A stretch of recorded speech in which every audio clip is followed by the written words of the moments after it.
They say truth only hurts when it's spoken out, but today, in this courtroom, truth is going to set things ablaze. The cameras are live, the benches are filled, and the four women who once shared a husband now face each other as adversaries. Their faces are etched with stories of betrayal, of love turned into bargaining chips. The judge calls for quiet, and in that moment, the air seems like it might shatter. Welcome to the trial nobody anticipated. The day the sister wives turned on themselves. Before we continue, click that follow button because you won't be able to believe how deep we're going on this story. The gavel hits once as hard as thunder. Kody Brown, the man who once preached unity and spiritual marriage, stands before the court in a charcoal suit that fits too tightly, like he's choking on his own pride. Christine sits across from him, her expression cold but her hands trembling. Janelle stares at the table, while Meri's eyes dart between them all, restless, wounded. And Robyn, the one he legally wed, is holding a tissue to her face, praying softly under her breath.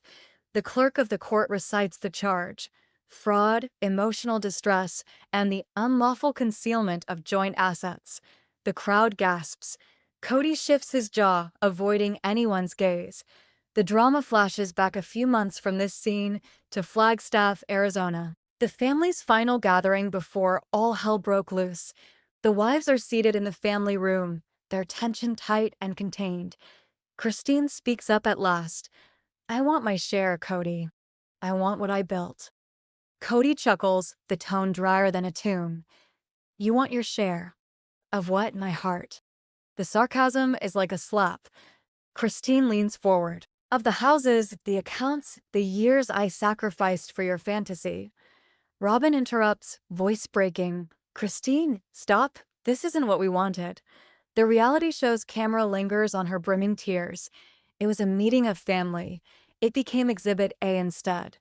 The following day, Christine sees an attorney. The lawyer sits in stunned silence as Christine discusses decades of joint finances controlled by Kody. "Everything's in his name," she states. "The houses, the LLCs, even the show royalties." The lawyer nods slowly. "If you can document contribution, time, labor, income, we can petition for equitable distribution." That term, equitable distribution, becomes Christine's catchphrase. Years she trusted in faith and family, now believes in fairness. At cognition. In the meantime, Robyn's house becomes the de facto command post for damage control. Kody wanders the living room like a general preparing for a losing campaign. "She's not going to destroy me over some anger," he announces. Robyn attempts to soothe him. "Kody, please, let's resolve this in private." But Kody cannot relinquish control. It's the only thing preventing him from falling apart. Meri appears out of nowhere, hanging in the doorway as a specter from a previous life. "Perhaps this is what we all deserve," she whispers. She quakes with terror. "Perhaps we all turned a blind eye for far too long." Tension between them is crushing. For the first time, Kody remains silent. The night before the first hearing, Christine can't sleep. The moonlight floods her room as she scrolls through old family photos. Birthdays, weddings, holidays that now feel staged. She deletes them one by one. "You can't move forward when you're still carrying proof of the past," she whispers. The screen goes black. Morning arrives heavy and gray. Art House in Flagstaff appears normal until you notice the cameras, the reporters, the fans waiting in line for melodrama. Inside, the judge sits with a look of tired patience. Christine's lawyer begins with confidence. "Your Honor, my client contributed equally to the family assets while being denied financial transparency." The opposing attorney, contracted by Kody, stands firm. "Never was the plaintiff legally married to my client. She has no case." The courtroom hums like a churning sea. The first witness is Janelle. Loyalty is divided down the middle for her. She fiddles with her glasses, her voice shaking. "We constructed those houses as a family, perhaps not on documents, but in heart. I witnessed Christine give more than anyone."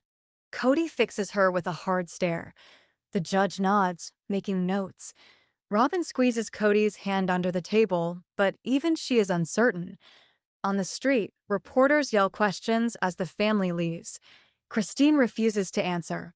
Her lawyer stands over her, telling her to remain composed. But the actual explosion occurs online. Fans polarize. Hashtags trend. Hashtag justice for Christine versus hashtag stand with Kody. Within days, their whole private life is back in the public domain. Producers at the show whisper of a new season, one based on the trial. It's both a blessing and a curse for Christine. At night, Kody makes a private video in his office. "They think they know me," he tells the camera. "They think they know what I gave up." He pauses, tears shining in his eyes. But they only get to see the pieces she wants them to see. He never posts the video, but somehow the video leaks. The internet goes wild again. Public sympathy starts to turn. The distinction between justice and revenge becomes clouded until everyone is confused about which side they're on. The judge demands financial disclosures. Bank statements, property records, royalty payments. When the figures finally emerge, the courtroom is quiet. Christine looks at the paper, millions missing. Kody's face goes white. The judge looks disapproving. "Mr. Brown, would you care to explain these missing funds?" Kody swallows hard, his lawyer speaking urgently under his breath. Christine can feel her heart pounding, but she doesn't grin. She simply says, "Now you know why I left." When the gavel comes down for recess, there is tension crackling in the courtroom. The wives steer clear of each other's eyes. Robyn grips her purse, whispering to her attorney. Meri exits quietly, not noticed by the cameras. Christine sits stiffly, staring straight ahead. The bailiff calls for order, but the true chaos waits just outside those doors. And that's where we'll leave them for now, right on the edge of collapse, where love and law collide. Because next, someone unexpected is about to take the stand, and what they reveal will rewrite everything. The courtroom feels heavier today, like the air itself is holding its breath. Photographers flash as the Brown family enters again, all moving a bit slower, each step burying yesterday's secrets. Kody glances over at Christine, but she doesn't return the glance. Robyn grips his arm tightly as if mere contact could keep their world intact. The judge appears, and the crack of the gavel slices through the murmurs. Court is now in session. Christine's attorney stands, his voice even but cutting. "Your Honor, we'd like to call the next witness, Meri Brown." The crowd awakens, whispers fluttering on wings. Meri moves slowly, standing. Her shoes click quietly on their way to the stand, her eyes skirting Kody's. The oath is a confession before she says a single word. "Do you swear to tell the truth?" "I do," she whispers, voice shaking. The lawyer inches closer. "Mrs. Brown, can you tell me about the financial setup of the family while you were married?" She breathes in slowly, hands writhing in her lap. "All of it was handled by Kody. Every check, every investment. We were trusting him." She looks at Christine, tears welling. "Perhaps we shouldn't have." The room is silent. Kody shifts uneasily, muttering to his lawyer. The judge tilts forward. "Mrs. Brown, did you ever wonder where the money was going?" Meri pauses. "I did once," she concedes, voice trembling. "He said don't worry, that it was all for the family.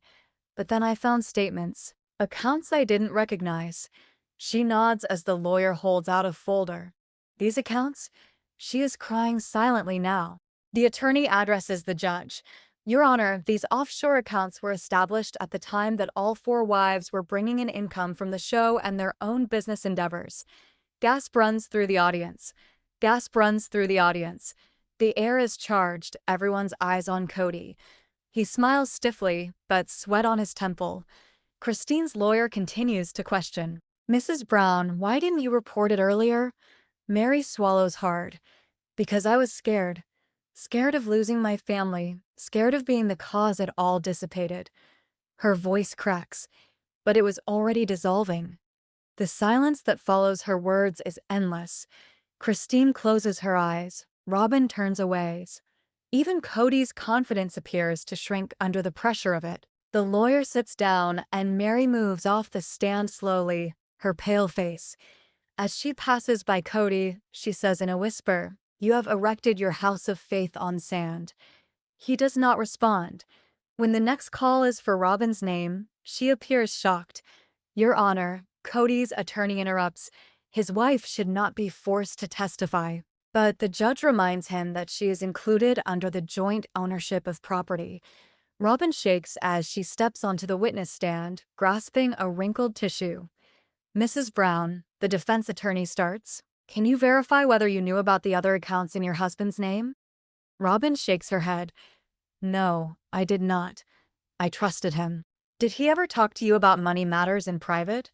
Sometimes, she admits, voice barely above a whisper. He said that Christine didn't deserve the money since she had left the family. The room breaks into gasps again, and the judge bangs the gavel. Order. Christine's expression taunts. Her lawyer moves forward, speaking softly and getting a slow nod as she does so. The lawyer says, "Did you gain from these accounts, Mrs. Brown?" Robyn pauses. "Some payments on the house, on the children. I didn't know where they were from." The audience whispers become louder, feeding on the fissures in her control. Robyn's tears cloud her eyes. "I didn't know it was wrong. I just wanted us to remain together." Kody jumps up. "That's enough." The courtroom goes wild as he gestures towards Christine. "This isn't about money, it's about revenge." The judge orders him to sit down. "Mr. Brown, you will comport yourself or be held in contempt." Kody blinks furiously at Christine, raising his voice. "You were the one who desired the show, who desired the show, who desired the fame. You made our lives a circus, and now you're playing victim." Christine does not blink. She rises slowly, her voice firm and unbroken. "I wanted people to see that love could be given without deception. You made it control." The judge calls for a recess as the tension bursts. Cameras go off. Reporters charge for the doors. Christine exits calmly, but within she is trembling. In the corridor, Janelle reaches out to her. "You okay?" Christine weakly nods. "I just didn't think he'd turn on Robyn like that." Janelle takes a deep breath. "He'll turn on anyone if it will save his own skin." Within a meeting room, Kody bangs his fist into the wall. Robyn reaches fist into the wall. Robyn reaches for him. "Kody, stop. Please. They're turning things around." He glares at her. "Are they? Or are they just showing you the parts you didn't want to see?" Robyn steps back. "Don't do this." He relaxes suddenly, falling apart. "I did it all for you. For all of you. And now I'm the bad guy." His voice breaks. Robyn says, under her breath, "You lied, Kody." The words hang between them like smoke. When court reconvenes, new evidence from Christine's attorney, exchanges between Kody and a production manager about secret payments from the reruns of the show to one of the offshore bank accounts.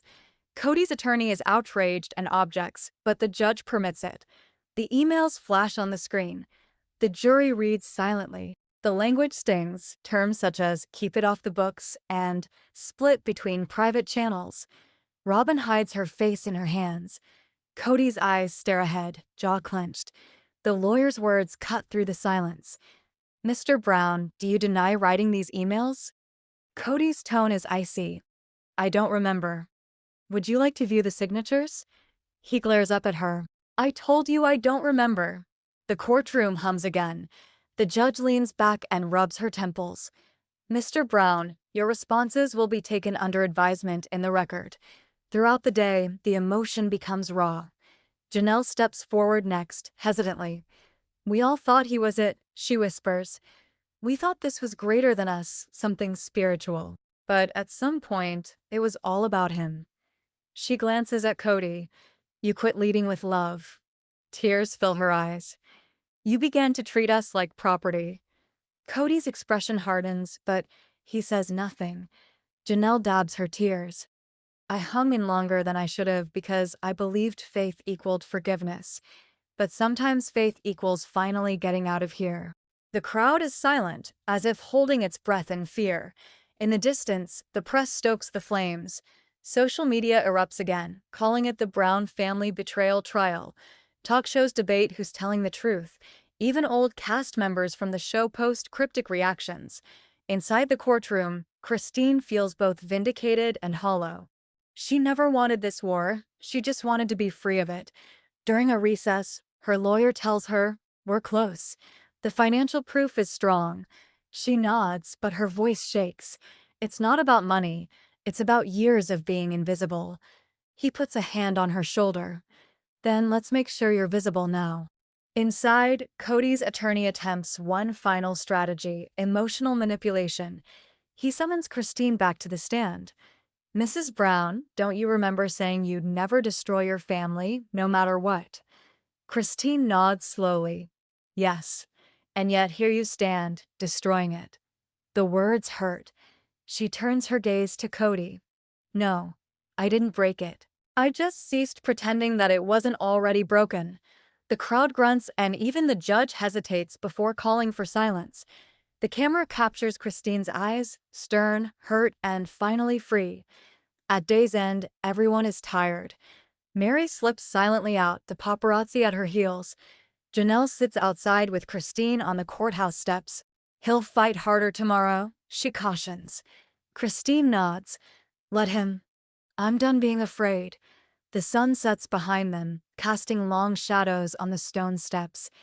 Inside, Kody sits alone in the empty courtroom, staring at the witness stand. His reflection in the polished wood looks unfamiliar. They all turned on me, he mutters. But deep down, he knows it wasn't sudden. It was years in the making. The janitor quietly sweeps the floor, and for a moment, Kody just sits there, motionless. The echoes of voices still hang in the air. Tomorrow, the accountants will testify, and that's when the real numbers will come to light. He clenches his fists. They think I'm finished, he whispers to himself. But the truth is, Kody still has one last card to play. Something even Christine doesn't know yet. Something that could change everything. And as the courtroom lights grow dim and the doors shut for the evening, you can almost sense it, the peace before the next storm. Because when the sun rises once more, someone who is least expected will betray the person they pledged to defend. The next morning dawns on the sort of silence that seems to expect a scream. Newspaper reporters pack outside the courthouse, their breath misting in the chill Flagstaff air. Inside, the fluorescent lights hurt and the walls appear closer than normal. Christine sits silently at her table. Christine sits silently at her table, her fingers running around the edge of a coffee cup she has hardly touched. Janelle is beside her, but both women today are far away, two soldiers in wait for the next barrage. Kody enters a few minutes later, flanked by his legal team, his shoulders more upright than ever before. However, the tension in his jaw gives him away. Robyn enters a little behind, not making eye contact with anyone, her makeup a little thicker than normal, as if attempting to disguise fatigue with foundation. The judge arrives, and the buzz ceases. We will proceed with the witness statements, she announces, her voice tired. Christine's lawyer stands up. Your Honor, we'd like to call the forensic accountant to the stand. Kody's lawyer stiffens. The accountant, a calm woman in her 50s, takes her seat. She adjusts her glasses and opens a thick folder. After reviewing the documents provided by both parties, she begins. I discovered several inconsistencies. She pauses, glancing briefly at Kody. Money was moved from the production company of the show to several accounts, some which weren't shared with the other wives. Kody's attorney interjects. Can you explain what you mean by undisclosed? The accountant doesn't flinch. The accountant doesn't flinch. Hidden, she matter-of-factly states. The statement hits like a ton of bricks. Christine's attorney moves forward. And can you verify the sum unaccounted for? The accountant clears his throat. Around $4.3 million. Gasps spread through the courtroom like ripples. Kody's face goes pale. Even his lawyer looks shaken. Christine feels her heart pounding in her throat. She doesn't know whether it's relief or anger. The accountant goes on, gesturing to highlighted charts. These transfers were carried out using a consulting firm that was registered in Mr. Brown's cousin's name. The money was then transferred offshore. Kody tightens fists in his lap. Christine's attorney inquires, and who were they signed by? The accountant turns a page. The accountant turns a page. Every one of them is signed electronically by Mr. Kody Brown. The judge breathes out, massaging her forehead. Kody's attorney stands. Objection, Your Honor. My client argues these signatures could have been forged. The accountant seems unmoved. These signatures contain metadata, timestamps, IP addresses, device IDs. They all trace back to Mr. Brown's own devices. The room is plunged into a chilly silence. Christine glances at him now, not in anger, but compassion. The man who had preached believing now sits bare by the very means he had once monopolized it. Robyn's soft cry shatters the silence. She says something to Kody under her breath, but he doesn't answer. Instead, he looks straight ahead, his jaw working. The judge adjourns briefly, aware of the increasing tension. In the hallway outside the courtroom, the area is chaotic. Camera flashes, queries abound. Christine moves toward the door, but a voice halts her, Robyn's. Christine. Slowly she turns. Robyn's mascara is smudged, her eyes puffy. I didn't know, she says, her voice shaking. I swear I didn't know. Christine looks at her long and hard. I know you, she says quietly. But knowing you doesn't make what he did any different. Robyn nods weakly, sobbing. I thought he was keeping us safe. Christine sighs. He was keeping himself safe. She turns and walks away. Leaving Robyn crying in the hallway, enveloped in flashes. When court opens again, the judge appears weary but awake. Mr. Brown, she tells him, I need to caution you that persistent denial against corroborated facts may lead to perjury charges. Kody's attorney quiets him, frantic whispers, but Kody waves him away. He rises, adjusts his tie, and confronts the courtroom. I didn't steal from anybody, he says in a strained voice. Every choice I made was for my family, to protect us, to ensure no one suffered. Christine's attorney interrupts by keeping millions in secret. Kody scowls at him. You think this family was inexpensive to support. You think the cameras, the homes, the vacations, all of it just fell together. He points at Christine. She coveted the life, the adoration, the show. Now she wishes to act she didn't. Christine stands slowly, her demeanor like ice. I wanted love, Kody. You wanted possession. The words linger, heavy and irrevocable. The judge bangs for order as the murmurs swell. But before she brings down the gavel, the doors swing open and a man enters, surrounded by security. The bailiff speaks something to the judge, who inclines her head. We've received word of a subpoenaed extra witness, she declares. The man removes his hat, showing sharp eyes and a serene expression. State your name, please. Samuel Cooper, he says. Christine scowls. She knows the name. He's the ex-production accountant of the first seasons on the show. Kody's reaction is immediate, shock and anger. Christine's attorney smiles a little. Mr. Cooper, can you describe your dealings with Mr. Brown's money? Samuel nods. Yes, I processed early payments from TLC to the joint account of the family. He hesitates. But I was instructed subsequently to reroute future payments. By whom? Mr. Brown. The audience gasps. Christine's attorney moves nearer. Reroute to where? To the private accounts in the name of his cousin's business. Kody stands up suddenly. He's lying. He got fired for incompetence. Samuel remains unperturbed. I quit because I discovered about the offshore routing, and I have a copy of each email to substantiate it. The judge asks for the documents. Samuel produces a flash drive. The clerk inserts it, and a stream of emails appears on the screen, one of which contains a chilling quote from Kody. No one needs to know how the money moves, as long as it moves. The crowd responds immediately. Kody thumps his hand on the table. Out of context. That's out of context. The judge raps her. Mr. Brown, battle. Mr. Brown, stop it. Christine sits in silence, hands shaking. For years, she'd wondered if she was losing her mind, whether she was seeing manipulation where it didn't exist.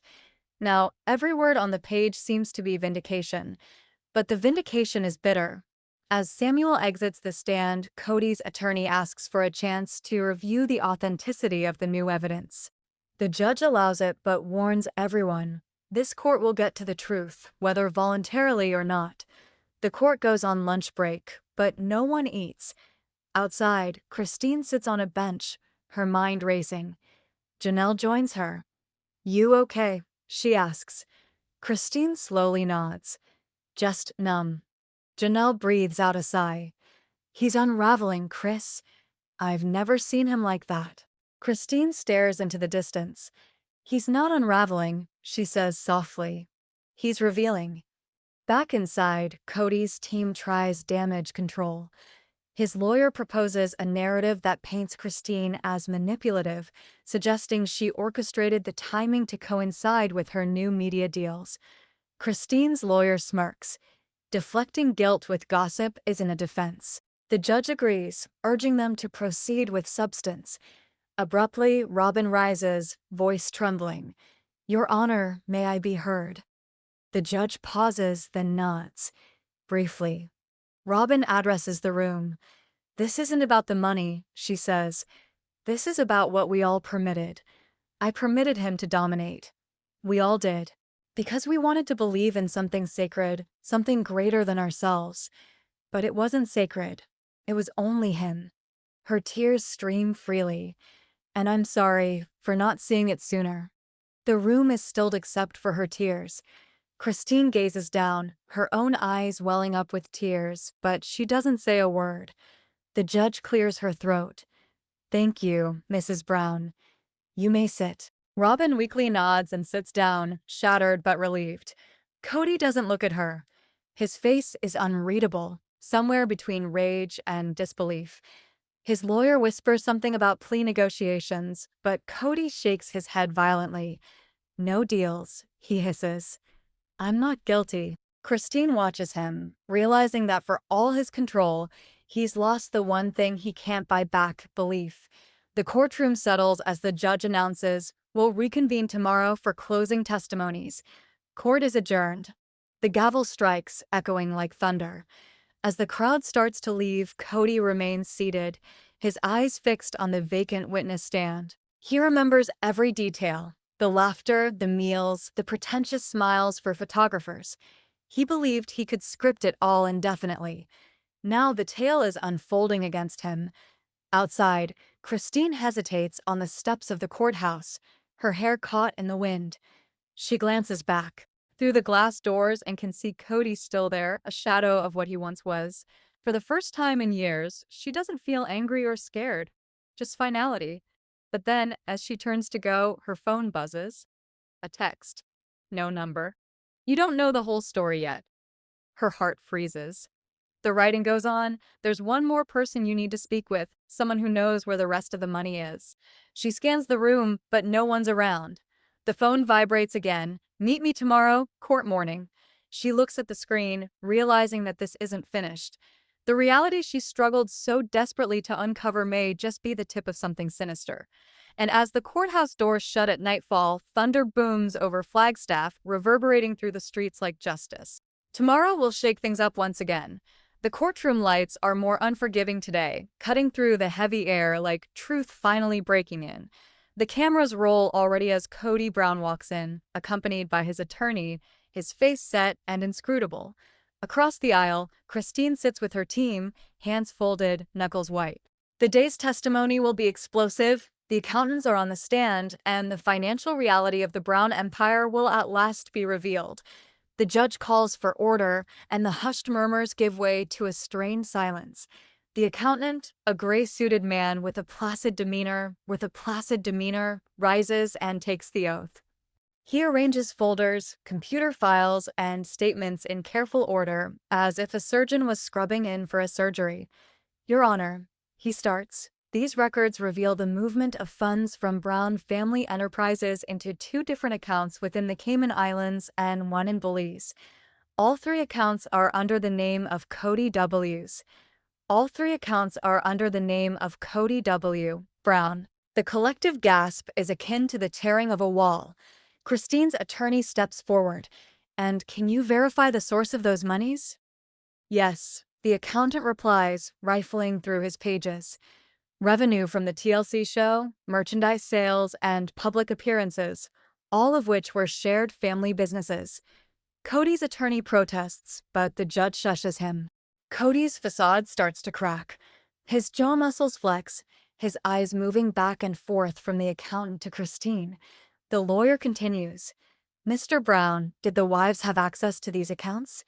The accountant makes a negative headshake. No, sir.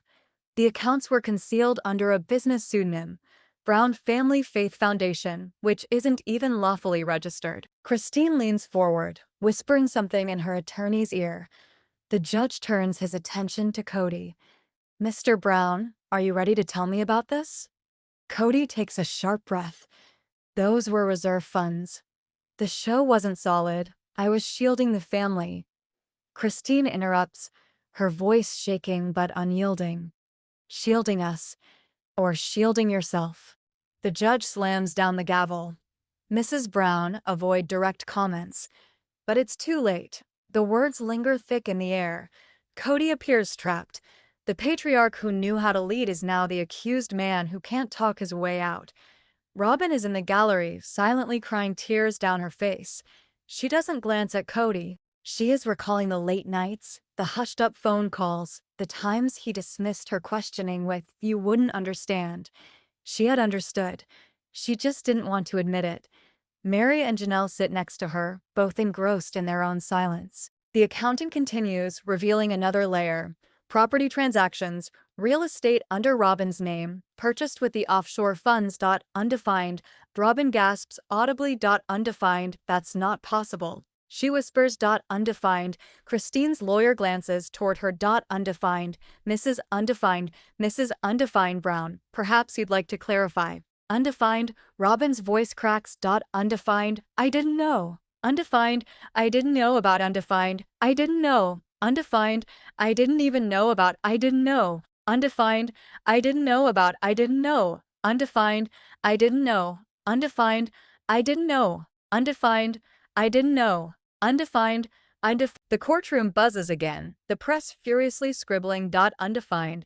Kody's lawyer whispers to him urgently, but Kody doesn't respond. His head is elsewhere, in the past when he was still in charge, when the family beamed in front of the camera, when he believed love could be controlled like a company.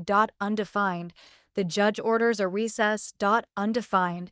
Cameras trail as the family heads out into the corridor, where pandemonium prevails. Undefined. Reporters converge, microphones flashing like lightning. Exit underscore, text struck underscore, text struck underscore, IMG, Christine. Do you feel vindicated? Exit underscore, IMG, Christine. Do you feel vindicated? As MD, Christine. Do you feel vindicated? Christine. Do you feel vindicated? Score at MG. Christine. Do you feel vindicated? Robyn, did you know about the money? Kody, are you facing criminal charges? The barrage of questions cuts through their attempts at silence. Undefined. Christine says nothing, but her eyes say everything. Relief mixed with sorrow. Undefined. Inside the courthouse cafe, Janelle finds her sitting alone, staring into a cup of untouched coffee. Undefined. You okay? Undefined, she asks softly. Undefined. Christine nods. Undefined. I thought I'd feel better seeing it all come out, but it just feels empty. Janelle sighs. Undefined, because it wasn't just about money, it was years of domination. Christine shakes her head again. Undefined. He always told us that we were better off together. Undefined, but he only meant if we obeyed him. Undefined. In the courtroom, the mood is altered. Undefined.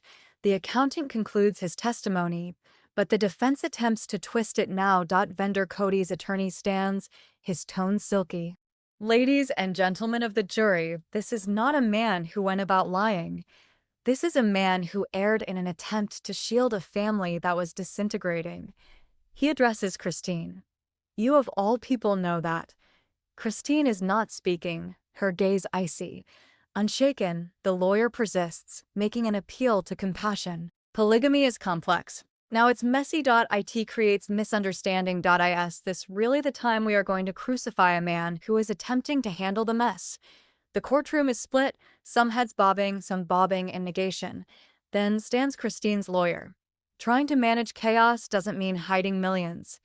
The next witness is summoned, a surprise witness, a past producer from the show. The whole courtroom scoots forward. She introduces herself and says she worked with the family for almost 8 years. Christine's attorney asks, "Were you ever told to redirect payments or bonuses away from the cast?" The producer pauses. "Yes," she says. "Kody told me to send certain residuals through a private company. He said it was for tax purposes." "And did he specify who would receive that money?" "Yes," she says, her voice tight. "Him." The tension explodes. The judge demands silence. Robyn covers her face. Janelle mutters under her breath, "He really did it." Kody stares at the producer, fury flashing in his eyes. "You're lying. I gave them everything on that show." The producer blinks. "You gave them a narrative, not the truth." The media craze outside is in high gear. The Brown scandal is trending globally. Pundits analyze if charges of fraud or misappropriation can be brought against Kody. Inside the courthouse, the judge cautions the defense to rein in their client. Kody's attorney asks for a short adjournment, which is granted. As Kody sits by himself in the defense room, Robyn comes in quietly. "You lied to me," she mutters softly. "You said it was all under control." Kody speaks softly. "It was going to be. I didn't think they'd turn." Robyn shakes her head. "You didn't think they'd discover." Her eyes well up with tears. "We could have made it right. We could have owned up." Kody stands up suddenly. "Made it right? They want to kill me." He bangs his fist on the table. "Everything I provided for them." Robyn takes a step back, barely audible. "You didn't provide us with love, Kody. You provided us with rules." The afternoon wears on, and the court resumes. The producer's testimony has altered everything. The jury is more focused, the judge harder. Christine sits up straight now, her face determined. Her attorney starts his closing arguments for the day. This case isn't about figures in a bank account. It's about betrayal, emotional, financial, spiritual. It's about promises made behind closed doors while cameras rolled outside. His words slice through the air, and even the defense knows they can't challenge truth spoken so obviously.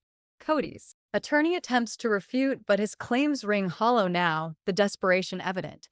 The judge calls for the day's adjournment, and the Browns separate once again into the blinding storm of reporters. Christine exits first, chin high. Janelle follows, guarding but proud. Meri brings up the rear, face unreadable.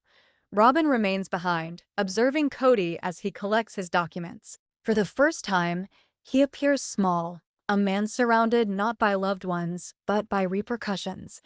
"It's not over," he says to himself. But as the courtroom drains, it is hard not to believe that something already is. The reverberations of love, faith, and a trail into the night air beyond. Tomorrow will deliver the verdict, not only from the courtroom, but from all who ever had faith in the possibility of sister wives. The courthouse is veiled in a gray dawn fog, the kind that hangs in the air and causes each sound to reverberate more acutely than normal. Journalists stand gathered beneath umbrellas, the announcement "Final Testimony Day" emblazoned across every media billboard. Inside, the air is charged, heavy with anticipation and unspoken fear. Christine steps in first, serene but heavy-lidded, wearing navy blue, steady, controlled, resolute. Across the aisle, Kody follows several moments later, face white, jaw clenched, his normal charisma sucked into something quieter, harder. The judge settles, gavel slamming once. Court is now in session. The crowd quiets. The first witness to be called is Janelle Brown. The courtroom appears to be holding its breath as she approaches, her hand shaking minutely as she is sworn in.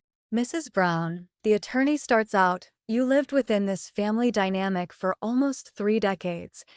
In your own words, how would you characterize Kody's management of family money?" Janelle takes a breath. Controlled, she whispers. "All of it had to go through him. We trusted him because we believed he was looking out for us, but he was only looking out for himself." Kody fidgets in his seat, the eyes narrowing. The lawyer nods. "Tell me more." "We didn't even get to keep our own profits. Even when I wanted to invest in a small property company, Kody said no, said it would split the family. Now I see it was because it would take power away from him. Her voice breaks, and she glances at Christine for a moment. The link between them is wordless but powerful, a common loss masquerading as bravery. Kody's attorney stands for cross-examination. Mrs. Brown, you're obviously upset. Perhaps your sense of reality is tenuous due to bitterness? You had the choice to leave the marriage, didn't you? Janelle gazes up, eyes resolute. I quit because of what I saw, not because of how I felt. The courtroom whispers in shock. And what was that? The lawyer demands. A man who claimed to be our husband, but made us out to be shareholders. Gasps of horror spread through the courtroom. The judge bangs his gavel for order, but even he appears shaken. Christine gazes at Kody, hoping for some glimmer of regret, but his expression remains stone cold. Robyn fidgets in her seat, tears threatening again. Meri stares ahead, expression unreadable, though her hands twist in her lap. Janelle steps down, her shoulders lighter, as if years of silence finally fell away. Christine's lawyer then stands. Your Honor, we'd like to recall one final witness, Mrs. Robyn Brown. The courtroom stirs, even Kody looks startled. Robyn hesitates, her eyes darting toward him. The judge nods. Go ahead. She moves toward the stand slowly, gripping her necklace as if it were a lifeline. The oath weighs more this time. Mrs. Brown, the attorney starts softly. You've been characterized as Kody's closest advisor. Would you say that? She pauses. Yes. And did you know about the accounts in your name? Her voice shakes. I didn't, not exactly. He explained to me it was paperwork, business. I did not ask him why because I believed him. Christine's attorney moves closer. Did you profit from those secret accounts? I suppose I did, but I didn't know where it was from. Kody cuts in quickly. Objection. She is being coerced. The judge slams. Overruled. Robyn glances at him, tears now flowing freely. You told me it was for taxes, Kody. You told me it was temporary. He glares back. And you thought the lawyers would get it better than you. I was defending you. Defending me or defending yourself? She retorts, her voice cracking. The courtroom hums once more, the air thick with shock and betrayal. The tension is suffocating. The judge calls for a brief recess. Christine steps into the hallway, her breath unsteady. Janelle sits next to her, both of them against the wall in the corner. Do you think she'll speak the whole truth? Janelle inquires. Christine shakes her head. Christine shakes her head. She's still conflicted. She loves him. That's the worst part. Janelle nods, looking through the glass at the cameras in the street outside. They all believe this is all about money. But for us, it's about freedom. Christine weakly smiles. Freedom has a price. Freedom has a price. Back in the house, Robyn stays on the stand as the defense starts questioning. Mrs. Brown, Kody's attorney states smoothly, do you still think that Kody is the man who kept this family together at one time? Robyn wipes away her tears. I think he's the man who tried too hard to be what everyone expected and forgot to be honest in the process. The answer is quiet, but it lands like thunder. Kody's face reddens, his fist tightening on the table. He whispers something to his attorney, but the lawyer's expression tells it all. There's not much left to save. The next part of the day is the hardest. Christine's lawyer plays a series of recordings, voicemails, meeting clips, and one particularly chilling phone conversation between Kody and a financial advisor. His voice, once charismatic and smooth, is calculating. Make sure the wives' names don't appear on the documentation. We'll call it Faith Investment Reserves. Christine's hands tremble as she listens, her lips press tight. Robyn puts her hand over her mouth in shock. Janelle closes her eyes. Janelle closes her eyes. Kody's voice is like a specter of the man they used to know, the same, yet now alien. The courtroom is frozen in time, the truth ringing too loudly to be denied. At the end of the audio, Christine's attorney speaks quietly. That's all, Your Honor. Kody's lawyer stands to object, his voice trembling. The judge breathes deeply. Mr. Brown, would you like to speak to the court prior to us recessing for deliberation? Kody rises slowly, adjusting his jacket. Yes, Your Honor. The courtroom is silent. He turns to the jury, gaze piercing but pleading. I made errors. I'll own that. But I did all of it for them, for my wives, for my kids. The fame, the business, the wealth, all for us. I did not steal. I structured. I gave. Perhaps I was a bad husband, but I wasn't a bad guard. His words ring out, but his voice cracks toward the end, exposing the fatigue under the act. The judge leans forward. Mr. Brown, good intentions don't justify lying. You will have the opportunity to make a formal statement after verdict. For now, court is recessed. The gavel comes down, and the tension dissipates. Reporters rush out, the courtroom emptying in a blur. Christine sits still, as if rooted in place. Robyn walks past her, whispers, I'm sorry, then disappears down the hall. Janelle places a hand on Christine's shoulder. You did it, she says softly. You finally stood up to him. Christine nods, tears threatening. But why doesn't it feel like victory? She whispers. Janelle looks away. Because sometimes justice doesn't feel big enough for what we lost. Outside, the thunder rolls and the sky unzips with sudden rain. The courthouse steps grow slick as cameras flash and umbrellas burst like black flowers. Kody steps out last, shoulders set, walking past reporters without a word.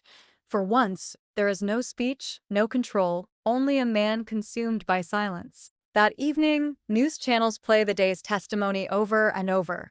Social media blasts with viewpoint, sympathy, and anger. Some defend Kody, some criticize him, but they all concur. The sister wives drama will never remain the same. In her peaceful home, Christine views the coverage, her own reflection dim on the screen. Her phone rings with messages, but she does not take them. Instead, she whispers to herself, it's over, though she knows deep down the story isn't done. The verdict still looms, and with it, the final reckoning. But for the first time in years, she feels something strange, peace mixed with uncertainty, a freedom that doesn't yet know where to land.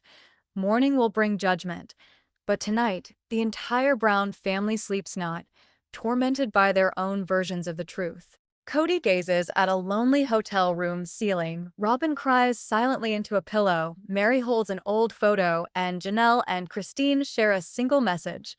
Whatever tomorrow brings, we don't go back. And in an instant, the family that once lived for cameras now waits in the dark for something more, accountability, closure, or perhaps simply the strength to confront what's ahead. The screen goes dark, but the reverberations of the courtroom remain unfinished. Verdict morning is like the eye of the hurricane, too quiet, too oppressive, too motionless. The courthouse stands somber beneath a grayed-out sky, and a crowd of witnesses lines up down the block, everyone hoping for a peek at what lies ahead. The doors open and close, and one by one, the Browns enter. Christine leads, her step steady, her face pale but firm, her eyes laden with all they have endured. Janelle comes behind, a strength in silence in her step. Robyn lingers at the door, her purse clutched tightly, her eyes darting between Kody and the flurry of press cameras that pop like fireflies in mad bursts. Kody comes last, his formerly proud shoulders dip just ever so slightly, his face impassive. Within, the courtroom buzzes with hushed conjecture.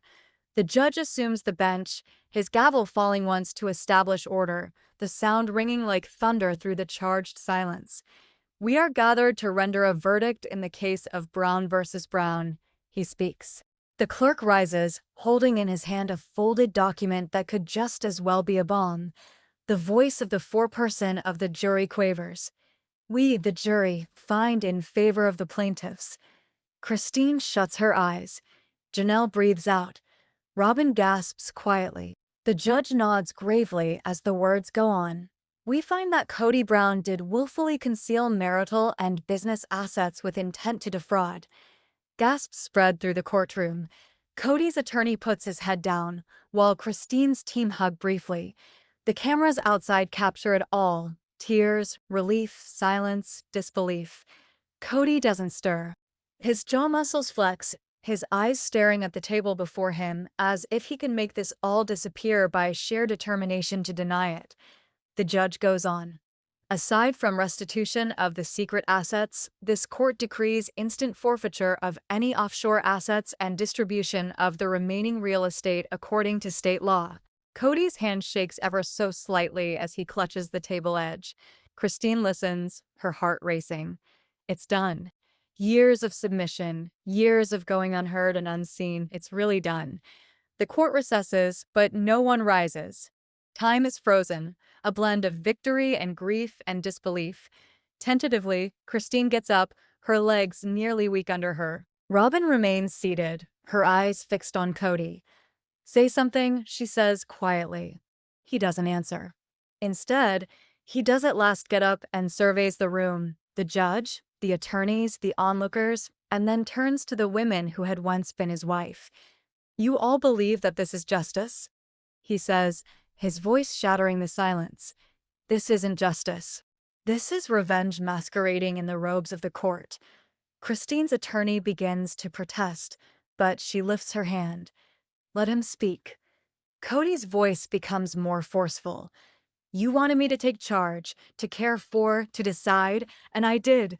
Each decision I made was for that family. You all left me when it got tough." His fury hangs in the air, but it doesn't stick like it used to. Christine regards him with a sort of sadness that isn't pity, it's the grief of one who's already said goodbye. Robyn slowly rises, shaking her hands. "We didn't leave you, Kody," she whispers. "You drove us away. Whenever we disagreed, whenever we requested to be equals, you reminded us who controlled the show." Her words cut through the clamor. Meri, quiet up until now, finally speaks. "We believed you because we needed to believe in something. But belief does not make dishonesty true." The courtroom goes silent once more. Kody's face crumples for just a second before he hardens it back into pride. He turns toward Christine. "You think you've won? The media will eat this up, twist it, destroy all of us." Christine meets his eyes, her voice calm. "They can only destroy what's already broken." The judge clears his throat, signaling for the bailiff to restore order, but the emotional reckoning is already underway. Reporters pour out the minute the session is over. Christine and Janelle move side by side, a silent solidarity in their stride. Robyn stays back, watching Kody fold up his papers, moving slowly, mechanically, devoid of fire. In front of the courthouse, the rain has cleared, and the steps shine. Christine steps up to the microphones, her voice firm but gentle. "This wasn't about hate," she says. "It was about truth. For years, our lives were open to the world, but what others did not get to see were the parts we were too scared to expose. Today, we simply cease to be scared." Reporters yell out questions. "Christine, do you forgive him? Kody, will you appeal?" But Kody continues walking, a storm cloud of silence enclosing him. Robyn follows behind him in silence, her mind elsewhere, her loyalty confronting her conscience at last. Meri ambles away solo, phone to ear, with cameras forgotten. The family that had once peddled togetherness is now a mosaic of pieces, each one going in a different direction. That night, social media erupts. News channels have live broadcasts, pundits analyzing the case as if it's the end of a TV era. "Brown empire crumbles," one of the headlines states. "Justice for sister wives," reads another. Christine sits alone in her peaceful kitchen, the sound of the fridge the only noise. The television murmurs in the background, clips of herself leaving the courtroom, her name trending on the globe. It is unreal. She takes a sip of her tea, gazing into space. Then her phone vibrates. It's a text from Janelle. "Dinner tomorrow? We need to discuss what comes next." Christine smiles weakly and types out, "Yes. Tomorrow." She scans the kitchen, the quiet, the calm, the lack of terror, and at last breathes out. Meanwhile, Kody huddles in a dark hotel room, TV off, blinds closed. The court order rests on the table, a reminder of all he has lost. His phone is filled with missed calls, TLC producers, attorneys, perhaps even his kids, but he won't answer. He gazes instead a picture of the family from long ago, everyone smiling. He strokes it, voice little more than a whisper. It wasn't supposed to end like this. Robyn sits alone in her car outside the same hotel. She is holding the steering wheel for dear life. Her phone buzzes with texts she can't muster the strength to reply to. At last, she sends one. Kody, I can't keep up like this. I need space. I need space. Don't call. She presses send, kills the engine, and into the darkness drives. The burden is lifted a little, taken by something new, relief. Morning after, talk shows are abuzz with gossip about what's to come. Some say there's going to be a new show. Others call it the end of an era.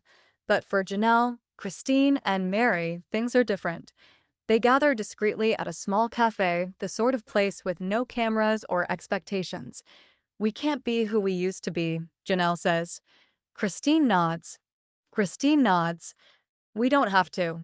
Perhaps it's time to begin something new, something truthful. Meri smiles weakly. For once, just for us. They sit quietly for a time, the burden of years slowly releasing. While outside, Kody stands in front of the courthouse one more time, the world streaming by him. The reporters still mob, but this time he doesn't say a word, doesn't smile, doesn't act. He just observes the structure, the building where it all fell apart. For years, the courtroom had been his battlefield, his final opportunity to stage the narrative. Now, in the waning light, he comes to realize the truth. The narrative was never his own. He turns, descends the steps, and disappears into the crowd, engulfed by the world he once ruled. Christine, meanwhile, back home, finally opens the window, and the evening breeze stirs in. For the first time in years, it doesn't feel like escape, it feels like beginning. The camera slowly fades away, hanging on her face, exhausted, tear-stained but calm. The screen goes black, but there's one last sound that remains. Christine's soft voice, speaking as if to herself. Families like ours weren't built to survive secrets.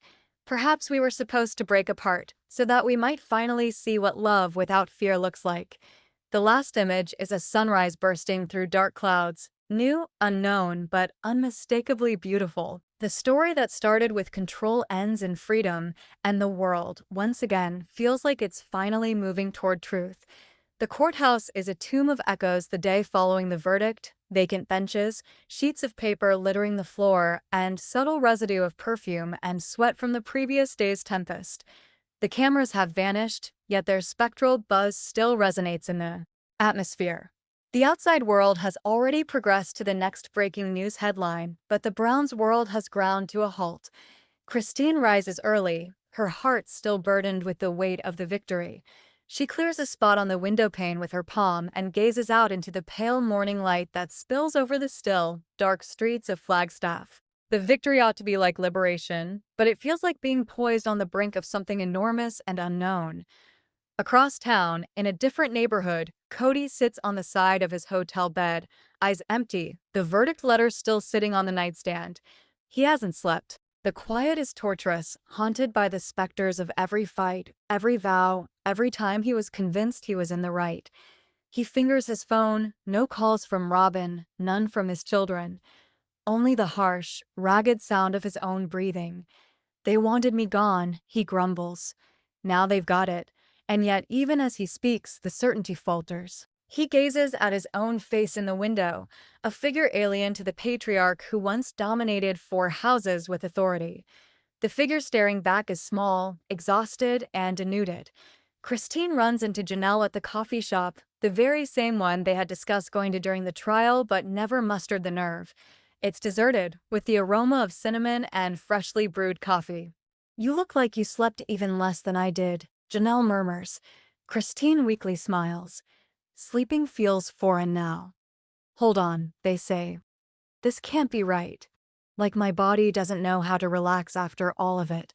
They spin around in circles a little while. Lawyers, the media, how weird it is to not have to look over their shoulders anymore.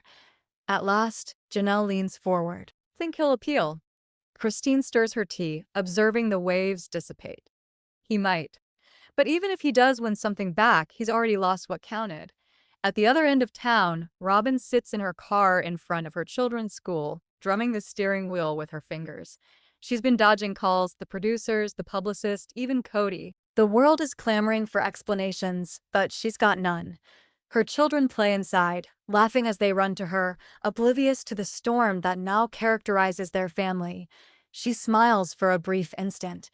Perhaps that's the point these days, little moments unmarred by the din. Back home, Meri is loading boxes with items, old photos, family vacation mementos, the newly yellowed wedding certificate in its frame. She pauses when she finds a note written years ago in Kody's handwriting. "You are my rock, my stability." She traces the letters with her fingers before crumpling it. It doesn't hurt the way it used to. Maybe that's growth, the pain dulling into understanding. On TV, an entertainment reporter's voice cuts through the silence. The sister wives' verdict has shaken fans around the world. What's next for the Browns? Meri switches it off. For once, she doesn't want to be a headline. She wants to be a person again. Back at the hotel, Kody's lawyer knocks on his door. "We can still file for appeal. You've got grounds." Kody doesn't look up. And what then? Another year in court? Another circus? He sighs, rubbing his temples. "I fought half my life to show I could lead this family. Now I'm fighting to show I didn't ruin it." His attorney pauses. "Sometimes those are the same thing." Kody snorts bitterly. "Yeah, sometimes they are." He gets up, grabs his jacket, and exits. The cameras later find him several hours later at a diner off town, sitting alone at the counter, sipping black coffee, eyes far away. The narrator tells us over the tape. Kody Brown, a one-time symbol of polygamous harmony, just another guy confronting the ruin of his own decisions. Night falls once more, Christine by her window, laptop. An email from TLC shines at the top of her screen, a new offer. Solo series. Her name, her history, her reality. She pauses, reading over the words. It's alluring, the opportunity to redo her story on her own terms. But she knows the price of exposing your soul on film. She shuts the laptop, murmuring to herself, "Not yet. Not this time." Her phone rings, a text from Janelle. "Dinner's still on." Christine responds with a text, "Wouldn't miss it." They gather later at Janelle's tiny rental house, plates of pasta between them. They laugh, actually laugh, for the first time in months. Meri comes to join them halfway, with a bottle of wine in hand and offhand remark, "I didn't know what to bring, so I brought something that helps." They silently raise their glasses, to endings, to beginnings, to enduring. Somewhere else, Kody sits in his truck, engine idling, looking at the vacant lot where their common ground once stood, the property he once referred to as Coyote Pass. He recalls standing there, with aspirations, explaining to the cameras how they'd all construct their future together. The property is now barren, quiet, unblemished by the assurances that previously resounded within it. He exits, stretches over to the fence, and clutches it hard. "We could have had it all," he mutters. The wind responds with silence. He heads back to his truck and peels away, leaving the gates of what might have been behind. Robyn, on the other hand, folds up her belongings quietly. Her phone rings, Kody's face on the screen, but she allows it to ring through. For the first time in years, she has control. The sort that doesn't stem from obedience or devotion, but self-choice. The next week, Christine and Janelle both make an appearance on a morning talk show. The host asks tenderly, "Do you regret any of it?" Christine smiles. Regret is an odd thing. You can regret the hurt but still be thankful for what it taught you. Janelle nods. "We spent years living a version of love that wasn't love. It was control. Now we're just learning how to love ourselves." The audience applauds softly. Somewhere, Kody watches from his hotel room, the sound muted. His face tightens, but there's no anger, just exhaustion. When the camera pans to Christine's smile, something in him breaks quietly, like a window left open in a storm. This evening, the show is replayed on all the news networks, the web burning with photos and opinion. Hashtags become popular, arguments flare, but for the Browns, none of it counts. Christine heads home, the desert rolling out as far as the eye can see, stars twinkling on the horizon. She lowers the window, letting the night air kiss her face.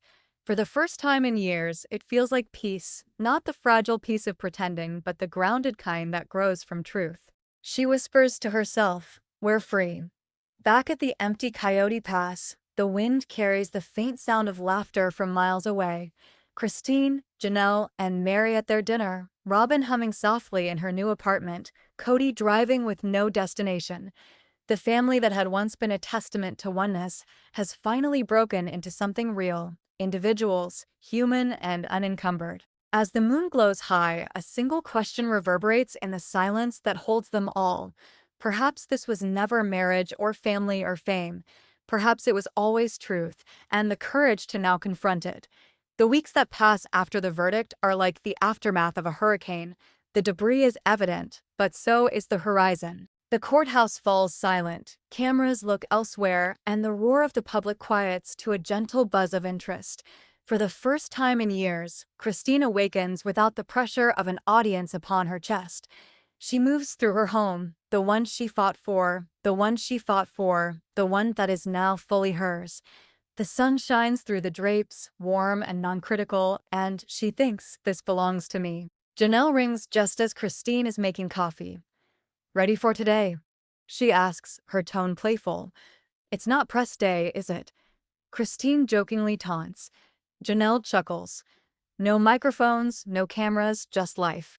They're getting together with Meri to check out a tiny office space downtown, something that would signal the beginning of their new entrepreneurial venture. After years of creating Kody's dream, they're ready now to construct their own. As Christine drives, she glances in the rearview mirror, a woman she knows again, not the shadow who used to need permission to exist. In the meantime, Robyn sits on a park bench observing her children racing back and forth across the lawn. Weeks have passed since she last heard from Kody. She's disabled her social media, tuned out the producer's phone calls, and eliminated the tabloid notifications. For the first time in years, there is quiet. Not an uneasy quiet, but a serene quiet that resonates beneath her skin. She understands that everyone still perceives her as the villain, the favorite, the last wife standing, but those descriptions are far away now. She's learning to exist without defining herself by someone else's narrative. Even so, at night, when the house is too still, she feels the tug of what used to be, the voice of Kody, the weight of commitments made under desert skies. But when she fantasizes returning, her chest constricts. Liberty, she comes to understand, is not always happy. It can be frightening sometimes. Kody, though, is a shadow of himself. He's sold the home, withdrawn from public appearances, and crawled into a cabin on the outskirts of Flagstaff. The tabloids refer to it as Kody's exile, but he simply refers to it as breathing room. Every morning, he sits by the window, gazing at the ridgeline, attempting to reconcile with the silence which once drove him insane. His attorney continues sending him information on appeals and interviews, but Kody never responds. The empire he constructed, the show, the brand, the family is in ruins, and for the first time, there is no one to blame. One evening, he discovers a vintage recording of their early times, laughter, disarray, promise. He hears Christine's voice, sunny and full of faith, and something in him cracks. "You were right," he whispers into the empty space. "I quit looking at you." He has no idea whether it's an apology or simply an echo. At the office in downtown Salt Lake City, Christine, Janelle, and Meri sign the lease. The small space smells of fresh paint and new beginnings. "Brown and Co., Meri jokes, scribbling the name on a notepad. Christine laughs. "Let's not name it after the past." They talk about plans, Christine's cooking classes, Janelle's wellness workshops, Meri's idea for a memoir. The energy is light, playful, hopeful. These women who once stood in Kody's shadow are now creating something from their own light. "You think he's watching?" Meri asks softly. Christine shrugs. "Maybe. But it doesn't matter anymore." They exchange a glance, an unspoken understanding that for the first time ever, they're not moving against someone, they're moving towards something. That evening, TLC issues a statement announcing the conclusion of Sister Wives. After more than a decade of storytelling, the Browns' journey has come to its natural conclusion. It states, "The internet blows up again. Nostalgia, memes, rumor. Some cry betrayal, others rejoice in freedom." Christine scrolls for a moment, then sets her phone face down. It's over. She breathes, not sad, but in wonder. She goes outside, the desert wind on her skin, and stands beneath the stars twinkling overhead. Each one seems like a reminder of the vastness and unpredictability of life. She smiles. Thank you, she whispers, to the hurt, the lessons, the struggle that compelled her to mature. Weeks go by. The media spotlight peters out. Undefined. Kody eventually returns to town, hat low over his face. Undefined. He passes by the old filming sites, the cafe where they would meet, the church where they filmed their family get-togethers. Undefined. It all seems smaller now, bereft of its mythology. He stops at a bookstore window and sees a poster. Christine Brown, live book signing tonight. Undefined. For a long moment, he just stands there. Undefined.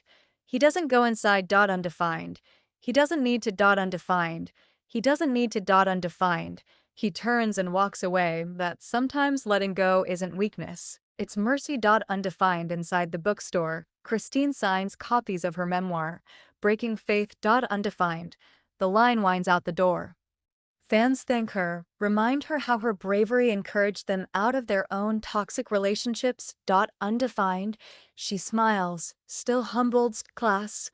Janelle and Meri sit in the back, applauding softly. Stevenation. When the crowd dies down a bit, Christine turns to them and says, "Can you believe this? Undefined, we made it." Meri smiles, headers, height size mode, we survived him.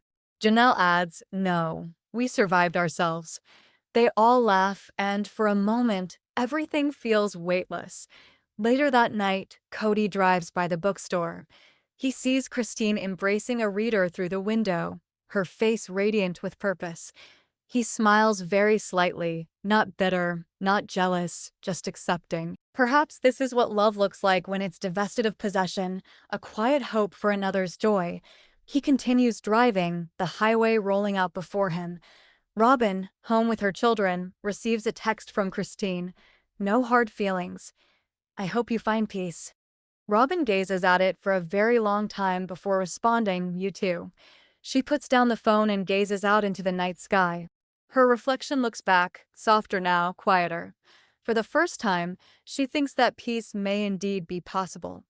As months become a year, the Browns' life finally settles. Christine's book is a bestseller. Janelle debuts her wellness brand. Meri begins a podcast on resilience. Robyn slips quietly into the next phase, out of the spotlight. And Kody is nowhere to be seen on the front pages anymore. The world moves on from him, but perhaps that's the point. Amidst a world constructed on cameras, the greatest redemption is anonymity. The last shot fades in like the breaking of dawn after a long night.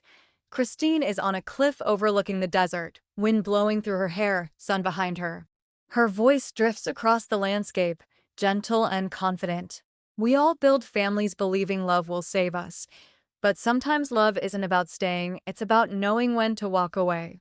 She pauses, the light falling across her face. To everyone watching, everyone who's ever felt trapped in someone else's story, this isn't just our ending. Undefined, it's your beginning. She smiles gently at the camera. Undefined, tell your truth. Undefined, even if your voice shakes. Undefined, the screen fades to black. Then, one final line appears. The truth set them free, but it also set them apart. And beneath it, Christine's last narration whispers through the quiet. Maybe that's what freedom really means.